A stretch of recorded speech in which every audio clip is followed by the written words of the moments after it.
have to stand up. That shouldn't be allowed. This is my son. Shashi Tharoor of the Washington Post.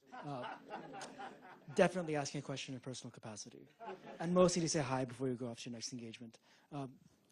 Raise the mic. Mostly to say hi before you go off to your next engagement. I'm curious, though, on this tour you've been on, various countries in the Western Hemisphere, have any of your government interlocutors asked you to show evidence of Pakistan's culpability in the initial attack?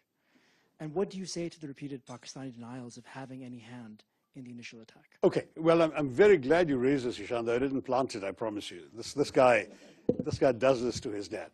Very simply, no one had any doubt, and we were not asked for evidence. But media have asked, and so you are speaking for your tribe in that in 2 or 3 places media asked this question.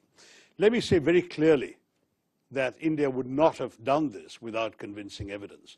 But there were 3 particular reasons I want to draw your attention to, all of you.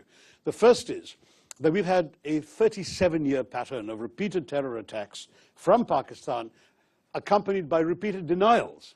I mean, Americans haven't forgotten that Pakistan didn't know, allegedly, where Osama bin Laden was until he was found in a Pakistani safe house right next to an army camp in a cantonment city. That's Pakistan. Mumbai attacks, they denied having anything to do with it. One of the terrorists was captured alive, his name, his identity, his address in Pakistan, everything was revealed. Under interrogation, he told us where he was trained, what was done. The US intelligence, as well as ours, recorded the chilling voice of the Pakistani handler giving minute-by-minute instructions to the killers in Mumbai, telling them where to go, and they were monitoring Indian TV and saying, there are people hiding on the 3rd floor of that hotel, go and shoot them there. This kind of thing is going on. Your sources recorded this too. So we know what Pakistan's all about. They will dispatch terrorists, they will deny they did so until they're actually caught with red hands. That's the first. So I agree you're going to say, but that's circumstantial. Sure. Second point. The moment this happened, within 45 minutes or so of this happening, the terrorist attack, a group called the Resistance Front claimed credit. Who are the Resistance Front? They're a well-known proxy front of the Lashkar-e-Taiba, a banned organization listed by the United Nations, listed by the US State Department, which enjoys safe haven in the town of Muridke in Pakistan. The Resistance Front, evidence about the Resistance Front and its doings was presented by India to the UN Committee on Terrorism in December 2023 and repeatedly again in 24. But the problem was, of course, Pakistan too is a member of that committee. The Resistance Front was not listed by the UN, but its identity was known and publicized. These people then claimed credit within a time span. There were no media present when these killings took place. Most of the world hadn't even learned about this when they claimed credit. So that was itself a smoking gun. They repeated that claim 24 hours later. And having repeated that claim 24 hours later, then their handlers must have woken up to the gravity of this and told them to take it off their site. So they did. But the fact is, the credit claim was on record and the world has seen it. Third, when the first strikes happened on the terrorist camps, funerals were conducted, including for members of some of the key organizations, the Jaish-e-Mohammed in particular, and the Lashkar-e-Taiba. The funerals were conducted, and photographs have emerged on social media showing Pakistani generals and police officers in uniform attending these funerals, being conducted by relatives of these terrorists.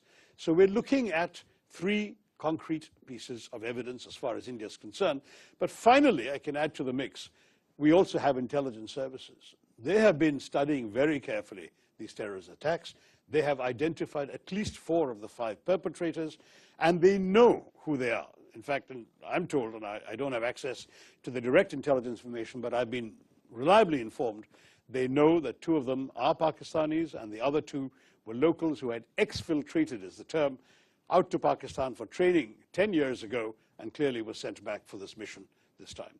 So it's on the basis of all of this put together that we said, we know who did this, and we will take action. And that's exactly what we did. I can assure you India is not the kind of country that would undertake a military operation without very solid basis for doing so.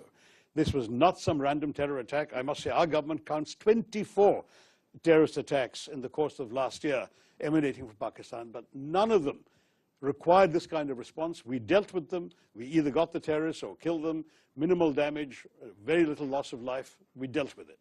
This showed all the hallmarks of a sophisticated, planned, deliberate operation with reconnaissance, with intelligence work, with a modus operandi worked out, this cynical exercise of asking people their religion, shooting them between the eyes. This is not an ordinary terrorist, some bearded fanatic blowing himself up outside a supermarket. This is not that.